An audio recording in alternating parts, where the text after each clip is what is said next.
না। তুমি কি যে বলো বড় মা, তোমার নাক উঁচু ছেলের সামনে আবার তারই প্রশংসা করব? কখনোই না। তুই আমার ছেলেকে দেখতে পারিস না কেন বলতো? তোমার ছেলেকে দেখে কোনো পছন্দ করার মতো গুণ পাইনি তাই। হয়েছে হয়েছে, ফ্রেশ হয়ে নিচে আয়, আমি খাবার বাড়ছি। ঠিক আছে। অরিত্রিকা ক্লান্ত শরীরে নিজ রুমের দিকে রওনা হলো। তানিয়া বেগম রান্নাঘরে খাবার আনতে গেলেন। অরিত্রিকা গোসল করে এসে মাত্রই বিছানার উপর বসলো। মাথায় এখনো তোয়ালে পেঁচানোই আছে, চোখ দপদপ করে জ্বলছে। বেশ কয়েকদিন যাবৎ ঘুমও তার চোখের রাস্তা ভুলেছে। চোখে যেন ঘুমের কোনো অস্তিত্বই নেই। মাথাও ঝিমঝিম করছে। প্রচণ্ড গরমের কারণে এমন হচ্ছে। প্রচণ্ড গরম আর ঘুম না হওয়ার কারণে মাথা হ্যাং হয়ে গেছে একদম। অন্য সব ভাবনা সাইডে ফেলে সে ফোন হাতে নিয়ে দেখলো কেউ কল করেছে কিনা। তেমন কেউ তো নেই খোঁজ নেওয়ার মতো কল করে বলবে এক্সাম কেমন হয়েছে। কেউ নেই, কেউ নেই, শূন্যতা আর শূন্যতা। চারিদিকে এত শূন্যতা আর হাহাকার কেন? আগে তো কারো মেসেজ বা কলের জন্য এতটা উৎসাহ নিয়ে অপেক্ষা করেনি। তবে এখন কেন একজনের কল আর মেসেজের অপেক্ষায় প্রহর গুনতে হয়? তবুও তো প্রহর ফুরায় না। অপেক্ষার প্রহর এত দীর্ঘ হয় কেন? শ্যাম মানবের কি তার কথা মনে পড়ছে না? হয়তো মনে পড়েনি, তাই তো কল বা মেসেজ না দিয়ে উল্টো ফোন বন্ধ করে রেখে দিয়েছে। অরিত্রিকা উঠে আয়নার সামনে গিয়ে দাঁড়ালো। চুল থেকে তোয়ালে খুলে ভেজা চুলগুলো সুন্দরভাবে আঁচড়াতে লাগলো। বেশ কয়েকদিন চুলের যত্ন না নেওয়ায় অগোছালো হয়ে গেছে। অনেকটা সময় নিয়ে আঁচড়ে চুলের একপাশে সিথি করে ক্লিপ দিয়ে আটকে নিল। মুখে স্নো দিয়ে আয়নায় নিজের মুখের দিকে আনমনে তাকিয়ে রইল কিছুক্ষণ। চোখের নিচে ডার্ক সার্কেল পড়েছে। মুখ কেমন মলিন, শুষ্ক হয়ে গেছে। গুটি কয়েক ব্রণ ফর্সা মুখে স্থান পেয়েছে। নিজের চেহারার বেহাল অবস্থা দেখেই নিজেই হেসে উঠল অরিত্রিকা। হাসিতে নেই কোনো মাধুর্যতা, নেই প্রাণ। আছে শুধু বিতৃষ্ণা, অসম কষ্ট আর বিরহ। আজ প্রায় 15 দিন পর অরিত্রিকা নিজের একটু যত্ন করেছে। আজ কেন যেন ইচ্ছে হলো পরিপাটি অবস্থায় নিজেকে দেখতে। কিরে, তোকে না বললাম নিচে যেতে, এখনো এখানেই আছিস? তানিয়া বেগম খাবারের প্লেট হাতে নিয়ে অরিত্রিকার রুমে প্রবেশ করে বললেন। অরিত্রিকার মনে ছিল না তানিয়া বেগম তাকে খেতে ডেকেছিল। সে তানিয়া বেগমের পাশে দাঁড়িয়ে জিভ কেটে বলল, দেখেছো তো, আবারও ভুলে গেছি। এই মনের কি যে হয়েছে বুঝতে পারছি না, সব মন থেকে হারিয়ে যাচ্ছে। তানিয়া বেগম চিন্তিত হয়ে বললেন, তোর কি হয়েছে বলতো? কোনো কিছু নিয়ে কি দুশ্চিন্তা করছিস? শরীর শুকিয়ে যাচ্ছে, ঠিকমতো খাবারও খাচ্ছিস না, আবার দেখেও মনে হচ্ছে ঘুমও ভালোভাবে হয় না। কোনো সমস্যা থাকলে বল, কোনো কিছু চেপে রাখতে নেই মা। অরিত্রিকা ইচ্ছে করছে সব বলে দিতে, কিন্তু কিভাবে বলবে সে যদি সবাই তাকে সত্যিটা জেনে ভুল বুঝে? অরিত্রিকা মিথ্যে বলল, এই কয়েকদিন রাত জেগে পড়াশোনা করেছি, তাই হয়তো এমন লাগছে। দেখবে এখন তো পড়াশোনা নেই, ঠিক হয়ে যাবে। বুঝলাম, বিছানায় বস, আমি তোকে আজ খাইয়ে দিচ্ছি। এই কয়েকদিনে শরীরের কি অবস্থা করেছিস, শুকিয়ে কাঠ হয়ে গেছিস। অরিত্রিকা বিছানায় লক্ষ্মী মন্ত মেয়ের মতো বসে পড়ল। তানিয়া বেগম বসে নিজ হাতে অরিত্রিকাকে ভাত মাখিয়ে খাইয়ে দিতে লাগলেন। তুই তো তাও ছোট আছিস এখনো, আর আমার বড় ছেলে হয়েছে একজন। কত বড় হয়েছে, তবুও তার জন্য চিন্তা করতে করতে প্রেশার হাই করে ফেলি।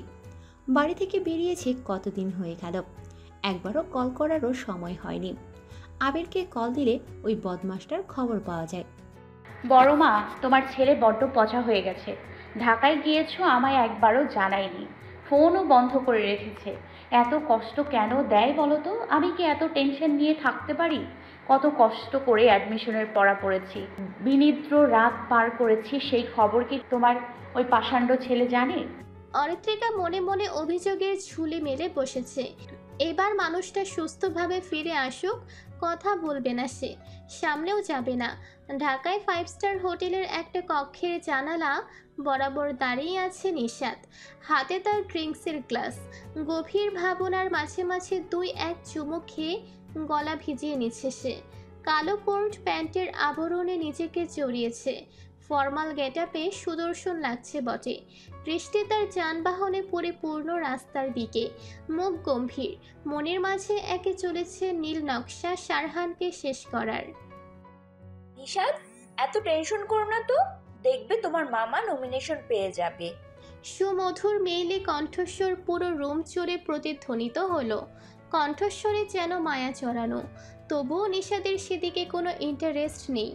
মেইলি স্বরের সাথে কথা বলে আগ্রহ দেখানোর কোনো ইচ্ছে জাগলো না নিশাদের। মিহি নিশাদের কোনো প্রতিক্রিয়া লক্ষ্য না করতে পেরে মনে মনে কষ্ট পেল। আহত দৃষ্টিতে নিশাদের দিকে চেয়ে রইল কিছুক্ষণ। নিশাদ হাতে থাকা ড্রিঙ্কস শেষ করে মিহির দিকে তাকিয়ে কণ্ঠ শক্ত করে বলল, তোমায় যে কাজটা বুঝিয়ে দিয়েছি করতে পারবে তো? মিহি নিজের খারাপ লাগা আড়াল করে বলল, কাজটা একটু বেশি রিস্ক হয়ে যাবে। যদি ধরা পড়ি তাহলে আমাকে কেউ বাঁচাতে পারবে না। আর সারহান যদি একবার বুঝতে পারে এর পিছনে তুমি আছো, ভাবতে পারছো কি হবে? তোমায় বেশি ভাবতে হবে না, কাজটা করে দাও, তারপর আরও টাকা পেয়ে যাবে। ভেবে নাও কাজ হয়ে গেছে। সারহান আর ওই এমপি এবার নমিনেশন পাবে না। নিশাদ ঠোঁট বাঁকিয়ে হেসে বলল, গুড গার্ল, এই জন্য তোমাকে আমার এত ভালো লাগে। মিহিও হাস্যরত অবস্থায় বলল, শুধু তোমায় কাজ করে দেই বলে ভালো লাগে আমায়? ভালোবেসে দেখো, ঠকবে না।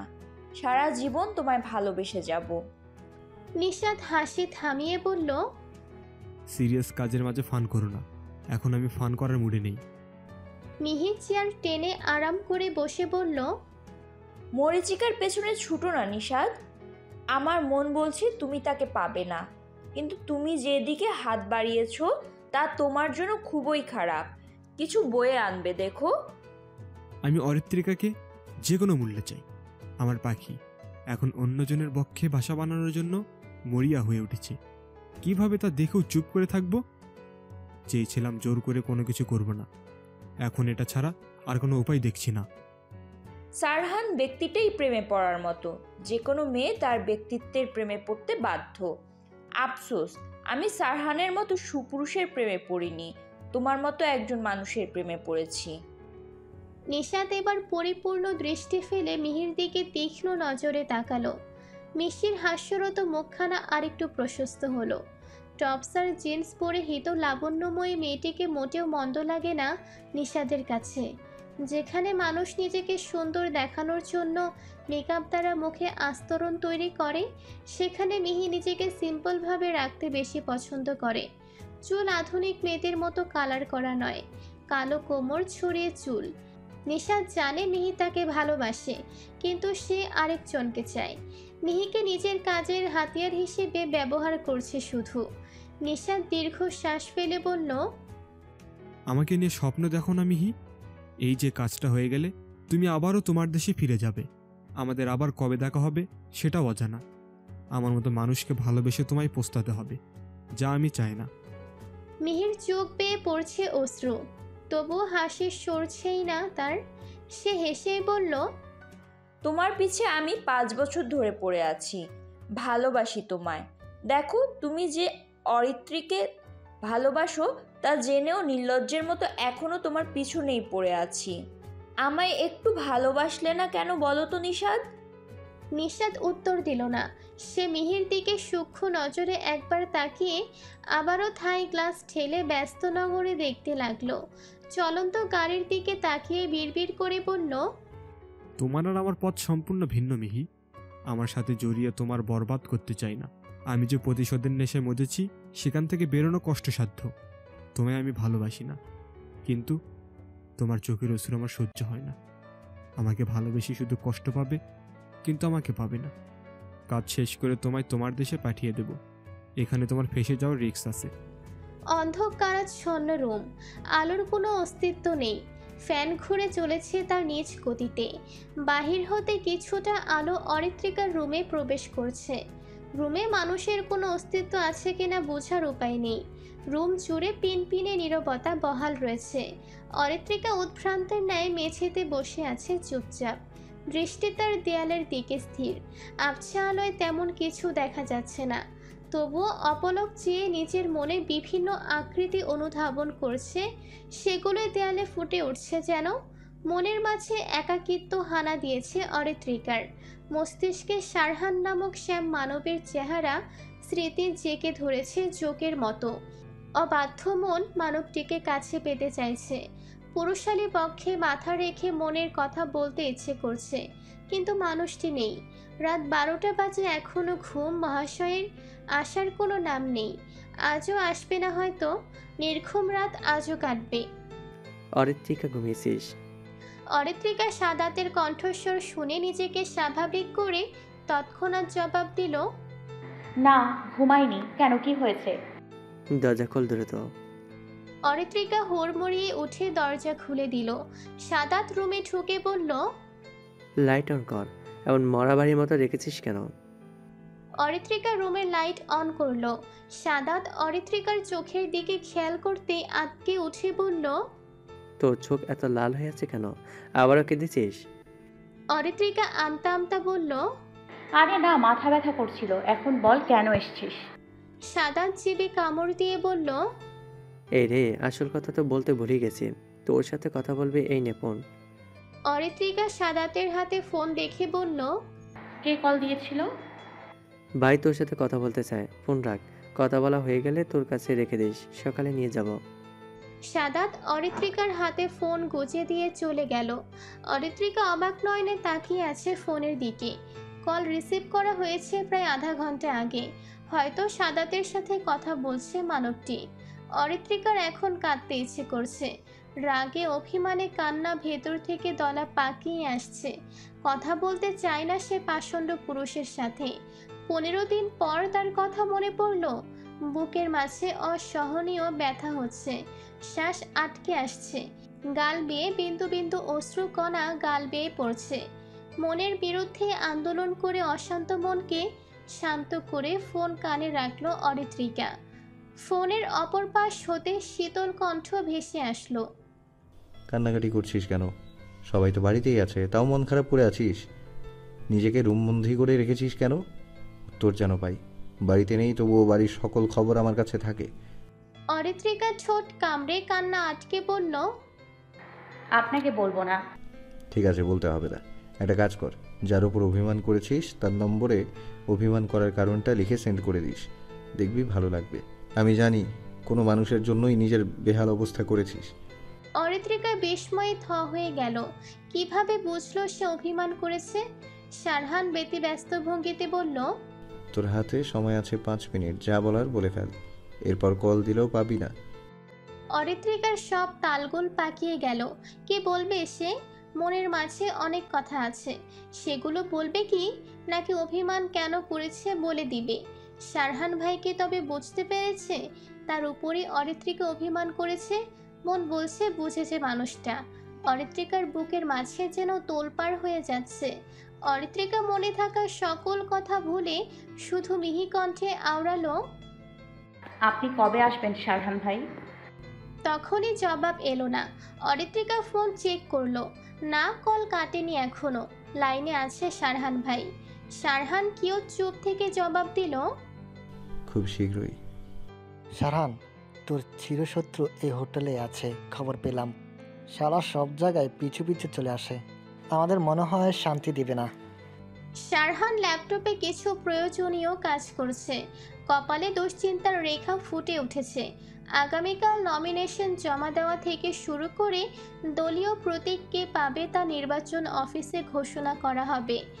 সারহান জানে প্রতীক তাদের দলই পাবে, কিন্তু নয়ন তালুকদারকে ভরসা করা ঠিক হবে না।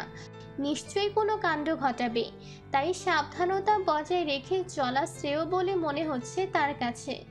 সারহান ল্যাপটপে অক্ষি যুগল স্থির রেখেই আবিরকে বলল, নিশাদ 2 দিন আগে এই হোটেলে উঠেছে।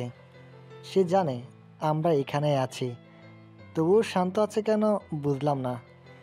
চোখ কান খোলা রাখবি, বলা যায় না কখন ফাঁসিয়ে দেয়। আবির চেয়ারে বসে আপেল খাচ্ছে।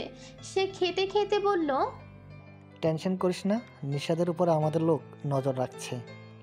অন্য হোটেল বুক কর, আমরা সন্ধ্যার দিকে এখান থেকে বেরিয়ে যাব। এখানে থাকা রিস্কি মনে হচ্ছে। এমপি সাহেব যে হোটেল আছে ওখানে রুম বুক করব। কর। আবিরের কল বাজছে। সে খাওয়া থামিয়ে কল রিসিভ করলো। ফোনের অপর প্রান্তে হোটেলের রিসেপশন হতে কেউ একজন কল করেছে। আবির তার কথা শুনে ফোন হল্ড করে শারহানকে ডেকে বলল, তোর সাথে জরুরি ব্যক্তিতে কে একজন দেখা করতে চায়, বলল খুব আর্জেন্ট, দেখা করবে কি? শারহানের ভ্রু কুঁচকে গেল। ঢাকায় আবার তার সাথে কে দেখা করতে চায়? কোনো রাজনৈতিক নেতা নাকি অন্য কেউ? শারহান কিছুক্ষণ ভেবে বলল, কোথায় দেখা করবে? এখানে নিচে দাঁড়িয়ে আছে। ঠিক আছে, আসতে বল। আবির আসার অনুমতি দিয়ে কল কেটে দিল। ফোন পকেটে পুরে বলল, এই সময় আবার কে দেখা করার জন্য আসছে? হয়তো কোনো পরিচিত কেউ। প্রায় 10 মিনিট পর হোটেল রুমের কলিং বেল বেজে উঠল। শারহান ল্যাপটপ বন্ধ করে আবিরকে বলল দরজা খুলে দেওয়ার জন্য। সে ফ্রেশ হতে ওয়াশরুমে চলে গেল। আবির সময় নষ্ট না করে দ্রুততার সহিত দরজা খুলে দিল। দরজা খুলতেই অপরিচিত একজন শাড়ি পরিহিত মেয়েকে দেখে আবির ভরকে গেল। বুকে ফু দিয়ে সে আশেপাশে তাকিয়ে দেখলো কেউ আছে কিনা। নেই। এই মেয়ে কি করেছে এখানে? এক্সকিউজ মি মিস্টার, এটা সারহান ইদায়াত চৌধুরীর বুক করা রুম। আবির এতক্ষণ পর বুঝলো শারহানের সাথে কোনো ছেলে নয়, বরং কোনো মেয়ে দেখা করতে এসেছে। অচেনা মেয়ের সুরেলা কণ্ঠ শুনে আবিরের তো মনে ঢাকঢোল পেটানো শুরু হয়ে গেছে। আহা, এই মেয়েটাও যদি তার গার্লফ্রেন্ড হতো, না বউ হলে মন্দ হতো না। কতটা মার্জনীয় পোশাক, দেখতেও তেমনই ভদ্র নম্র সুন্দরী। আবির মাথা চুলকে বোকা বোকা হেসে বলল, ইয়েস, এটা সানানের রুম, ভিতরে আসুন। আবির রুমের দরজা থেকে সরে দাঁড়াতে মেয়েটি রুমের ভেতরে প্রবেশ করলো।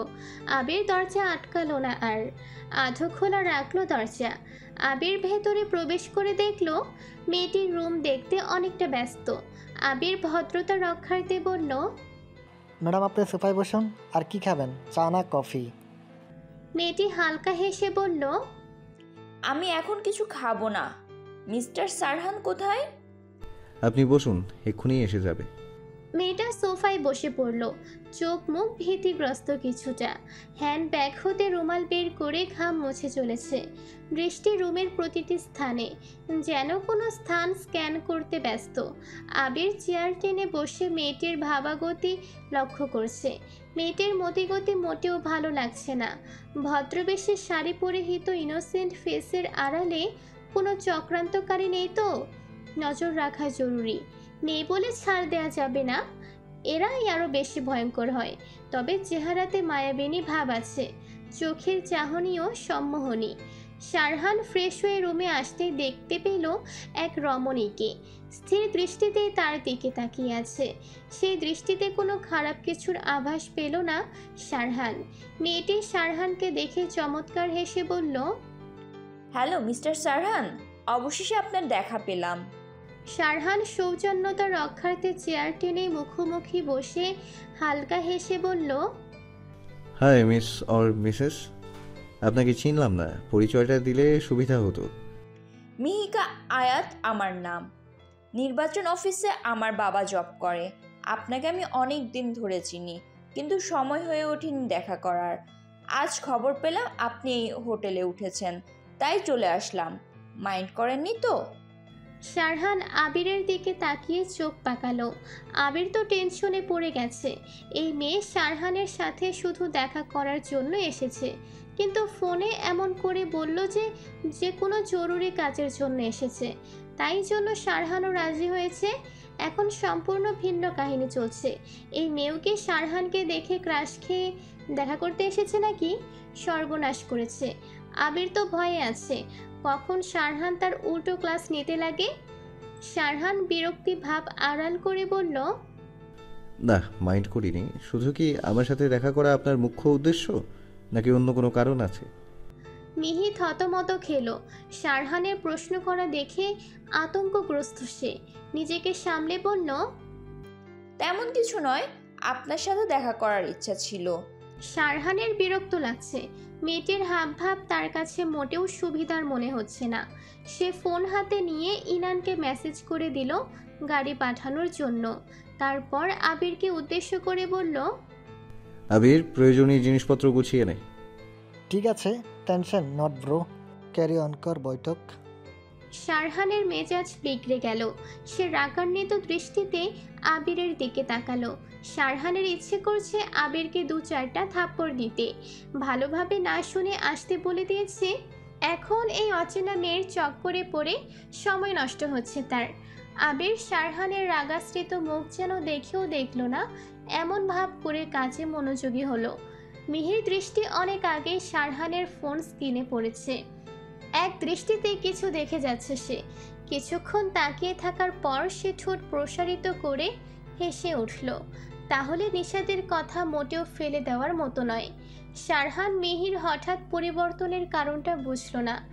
মিহি হাস্যরত অবস্থায় বলল, আপনার ফোনের ওয়েলপেপারেও যে রমণীর ছবি দৃশ্যমান সে নিঃসন্দেহে ভাগ্যবতী, কারণ আপনার মতো একজন সুপুরুষ তার ভাগ্যে রয়েছে। মেয়েটি কিন্তু মাশাআল্লাহ, আপনাদের দুজনের জুটি দারুণ মানাবে। শারহান ভ্রু কুঁচকে নিজ ফোনের দিকে তাকালো। লাল শাড়িতে হালকা সাজে খোলা চুলে হাস্যরত রমণীর মুখ ভেসে উঠল চক্ষুপটে। মুহূর্তে সব বিরক্তি যেন কোথাও উধাও হয়ে গেল। মনের মাঝে শান্তি অনুভব হচ্ছে তার। ফোন নিজ পকেটে রেখে শারহান মিহিকে গুরু গম্ভীর কণ্ঠে বলল, পার্সোনাল বিষয় নিয়ে আমি কাউকে কোনো কথা বলতে ইন্টারেস্টেড নই। Don't mind please. আমার সাথে আপনার সাক্ষাৎ হয়ে গিয়েছে, আর কোনো কথা থাকলে দ্রুত শেষ করুন, আমাদের একটু পর বেরোতে হবে। মিহি কৌতূহলী হয়ে জানতে চাইল, কোথায় যাবেন?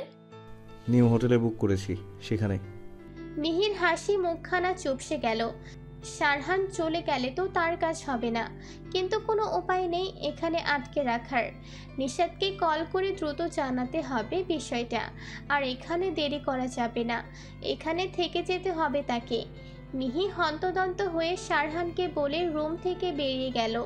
শারহান মিহিকে হন্তদন্ত হয়ে চলে যেতে দেখে ঠোঁট বাঁকিয়ে হাসল। আবির শারহানকে অবাক হয়ে বলল, মেয়েটি চলে গেল কেন? শারহান মুখ গম্ভীর করে বলল, মেয়েটি অন্য কোনো উদ্দেশ্যে এসেছিল, হয়তো নিশাদের স্পাই। মেয়েটির সকল বায়োডাটা আমার চাই আবির, অ্যাজ সুন অ্যাজ পসিবল। এদের দেখছি খুব সাহস বেড়েছে। কাজ হয়ে যাবে, তার আগে একটা কথা জানার ছিল। বল। তোর ফোনের ওয়ালপেপারে কাজ ছবি দেওয়া। সময় হলে জানতে পারবি, নিজের কাজ শেষ করা আগে। গভীর রাত, মানুষের আনাগোনা কিছুটা কম শহরের রাস্তায়। সোডিয়াম আলোয় চারিদিকে আলোকিত হয়ে আছে চারিপাশ। রাতের রাস্তায় কপোতীদের দেখা যায় অনেক বেশি। সকলে হাতে হাত ধরে শহরের রাস্তায় প্রেম নিবেদন করছে। নামি দামি রেস্টুরেন্টে বসে আছে নিশাদ। চোখে মুখে বিরক্তির ক্লেশ, মুখে কাঠিন্যতা বজায় রেখে শক্ত চাহনিতে এক দৃষ্টিতে টেবিলের দিকে তাকিয়ে আছে সে। তার পাশে চিন্তাগ্রস্ত বদনে বসে আছে মিহি। চোখে মুখে ভয়ের ছাপ স্পষ্ট ফুটে উঠেছে। কাজটা শেষ করতে পারেনি, এটাই ভয়ের কারণ। বারবার আর চোখের সামনে বসে থাকা মানুষটিকে দেখছে সে। নিশাদের কোনো ভাব বুঝে উঠতে পারল না কি চলছে মানুষটার মনে। প্রায় আধা ঘন্টা ধরে এইভাবে থম মেরে বসে আছে নিশাদ। মিহি ঠোক গিলে শুধালো, এখন কি করবে নিশাদ? ড্রাগস দিয়ে ফাঁসানোর প্ল্যান তো ফ্লপ হয়ে গেল, আর ওই এমপির কাছে তো বাহিরের কেউ যেতেই পারবে না। নিশাদ মিহির দিকে জ্বলন্ত দৃষ্টিতে তাকিয়ে বলল, একটা প্ল্যান ফ্লপ হয়েছে তো কি হয়েছে, প্ল্যান বি অনুযায়ী কাজ শুরু করতে হবে। মিহি ঠোঁট ভিজিয়ে বলল, কি করতে হবে আমাকে? নিশাদ পানির গ্লাস নাড়তে নাড়তে বলল, তোমার কোনো কাজ নেই, আর নিজের দেশে ফিরে যাওয়ার প্রস্তুতি শুরু করে দাও, তোমার এখানে আর কাজ নেই। মিহি নিশাদের দিকে করুণ দৃষ্টিতে তাকালো। এই মানুষটা তার মন কেন বোঝে না? চোখের সামনে অন্যায় করতে দেখেও চুপ থাকে সে। ভালোবাসার মানুষটিকে অন্যায়ের দিকে ধাবিত হওয়া থেকে সে আটকাতে পারছে না। সে ভালোবাসার মানুষটিকে ভালো করতে ব্যর্থ। মিহি সাহস করে নিশাদের পুরুষালী হাত নিজের হাতের মুঠোয় আবদ্ধ করল। নিশাদ মিহির হাতের স্পর্শে অবাক হয়ে তাকালো। সে ভেতরে ভেতরে অনেকটাই চমকে গেছে। যে মেয়ে তাকে দেখে ভয়ে সিটিয়ে থাকতো আজ হাত ধরেছে। মিহির চোখে অশ্রু টলমল করছে। নিশাদ কিছু বলতে গিয়েও থেমে গেল। মিহি নিশাদের চমকে ওঠা বুঝতে পেরে কম্পনরত স্বরে বলল, সরি নিশাদ, তোমার অনুমতি ব্যতীত হাত ধরার জন্য। কি করব বলো, তোমায় ছোঁয়ার লোভ সামলাতে পারলাম না। আজই হয়তো তোমার সাথে এতটা কাজ হতে আমার শেষ কথা। একটা কথা বলি, তুমি একটু ভেবে দেখো। প্লিজ নিজেকে অন্যায় কাজে জড়িও না। এসব থেকে দূরে সরে আসো। নিজের জীবন নিজ হাতে ধ্বংস করো না। মা বাবার কথা ভেবে এগুলো থেকে বিরত থাকো। নিজের জীবন নিজ হাতে গুছিয়ে নাও, নিজেকে সময় দাও। নিশাদ হাত ছাড়িয়ে রাশভারী আওয়াজে বলল, একদম ঘরের বইয়ের মতো বিহেভ করবে না আমার সাথে। এমন আচরণ করে কি বোঝাতে চাও? তুমি আমায় অনেক ভালোবাসো, আই নো ভালোবাসো আমায়, বাট আমি অরিত্রিকাকে চাই। I like her so much. Please আমার সামনে নিজের ফিলিংস দেখাতে আসবে না। তুমি তোমার মতো থাকো, আমায় আমার মতো থাকতে দাও। মিহি অশ্রুসিক্ত নয়নে তাকিয়ে বলল, তোমার লাইফে যে মিহিকা বলে কেউ ছিল ভুলে যেও। আর কখনো তোমার সাথে আমার দেখা না হোক এই কামনা করছি। ভালো থেকো নিশাদ, খুব ভালো থেকো। শেষবারের মতো বললাম, I love you. I love you so much. Take care of yourself. Bye. মিহি আর এক মুহূর্ত রেস্টুরেন্টে অবস্থান করল না। কাঁদতে কাঁদতে বেরিয়ে গেল সেখান হতে। নিশাদ নির্লিপ্ত ভঙ্গিতে তাকিয়ে রইল মিহির যাওয়ার দিকে। মিহির কথা ভেবেই বুক চিরে দীর্ঘশ্বাস বেরিয়ে এলো তার। মিহি কেন বোঝে না সে তাকে ভালোবাসে না, তবুও পিছে পড়ে আছে। আসলে দুনিয়াটা এমনই, সে যাকে চায় সে তাকে চায় না, অথচ অন্য একটা মেয়ে তাকে পাওয়ার জন্য মরিয়া হয়ে উঠেছে। নিশাদের খেয়াল হলো এখন তো রাত 12টা পেরিয়ে গিয়েছে। ঢাকা শহরে রাতের বেলা চলাচল খুবই রিস্কের। একা একা এই অবুঝ মেয়েটা কোথায় গেল? নিশাদ সময় নষ্ট না করে মিহিকে খুঁজতে গেল। আজ অরিত্রিকার ঘুম পরিপূর্ণ হয়েছে। মনে হচ্ছে কতদিন পর তৃপ্তি সহকারে আরামে ঘুমিয়েছে সে। এতটাই ঘুমিয়েছে যে কখন দুপুর পেরিয়ে গেছে বুঝতেও পারেনি। এটা যে শারহানের সাথে কথা বলার সাইড ইফেক্ট ভালো করে বুঝতে পেরেছে সে। মনও খুশি খুশি লাগছে, মাথাও আজ ভারমুক্ত লাগছে।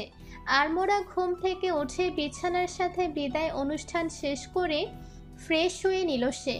সুন্দর পরিপাটি হয়ে ইশরাকে কল করলো। ফোনের রিং হয়ে যাচ্ছে, তবুও কোনো খবর নেই। কল রিসিভ করছে না। নিজ হতে জোরে জোরে ভেসে আসছে বেশ কয়েকজনের কথোপকথন। আজকে কিছু হয়েছে? সবাই বাড়িতে কি করছে? অরিত্রিকা ছুটল নিচে। আরশাদ সাহেব আর আজমল সাহেব টিভিতে খবর দেখছেন। বেশ আনন্দ ঘন পরিবেশ বিরাজ করছে চৌধুরী বাড়িতে। সাদাত বাবা চাচার সাথে তাল মিলিয়ে টিভি দেখছে। সেও ভীষণ খুশি আজ। সাথী বেগম আর তানিয়া বেগম রান্নাঘরে রান্না করছেন। ছেলে অনেকদিন পর বাড়িতে আসবে, তাই কত আয়োজন। আরশাদ সাহেব প্রফুল্ল চিত্তে বললেন, দেখেছো, এবারও প্রতীক অন্য দলের আন্ডারে যায়নি। আমাদের দলের প্রতীক আমরা পেয়েছি। এবারও নিশ্চিত এমপি মহোদয় আবারও এমপি হবেন। আজমল সাহেবও হেসে বললেন, তা তো পাবেই ভাই সাহেব। সারান থাকতে অন্য কোনো দলের কাছে প্রতীক যাবে না। নয়ন তালুকদার এবারও হেরে যাবে। মনে হয় না আর কোনো দিন এমপি চেয়ারে নয়ন তালুকদার বসতে পারবে। 4টা বেজে গিয়েছে। সারহান তো ঢাকা থেকে 12টার আগেই রওনা দিয়েছিল। রাজশাহীতে পৌঁছাইতে হয়তো 1.5 ঘন্টার মতো সময় লাগবে। কখন যে পৌঁছাবে ছেলেটা? চিন্তা করবেন না ভাই সাহেব, এসে যাবে। আমার আজ ভীষণ ভালো লাগছে। নয়ন তালুকদারের মুখখানা দেখার ইচ্ছে জাগছে। ইস রে, আবারও হাঁটুর বয়সী ছেলের কাছে হেরে গেল।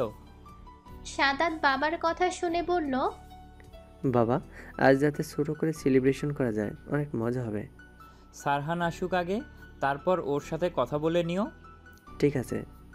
অরিত্রিকা ফুরফুরে মেজাজে নিচে নামতেই দেখল বাবা, বড় বাবা আর সাদাত নিজেদের ভেতর কথার পসরা সাজিয়ে বসেছে। সকলের মুখ খুশি খুশি দেখাচ্ছে। আজকে কোনো স্পেশাল দিন? বাবা বড় বাবা বাড়িতে, সকলের চোখে মুখে আনন্দের ছাপ। অরিত্রিকা কিছুক্ষণ ভাবলো কারণ কি হতে পারে, কিন্তু ছোট্ট মস্তিষ্ক ধরতে পারল না। সে তাদের দিকে এগিয়ে যেতেই দেওয়ালের দিকে টিভিতে চলমান সংবাদে চোখ আটকে গেল। অপলক চেয়ে রইল টিভির দিকে। সেখানে সারহানকে দেখে অরিত্রিকার হার্টবিট মিস হয়ে গেছে। শুভ্র পাঞ্জাবিতে এমপির পাশে হাস্যোজ্জ্বল মুখে দাঁড়িয়ে আছে মানুষটি। পাঞ্জাবিতে যেন চোখ ধাঁধিয়ে যাচ্ছে, বক্ষে যেন হাতুড়ি পেটাচ্ছে তার। কতদিন পর মানুষটিকে দেখল সে।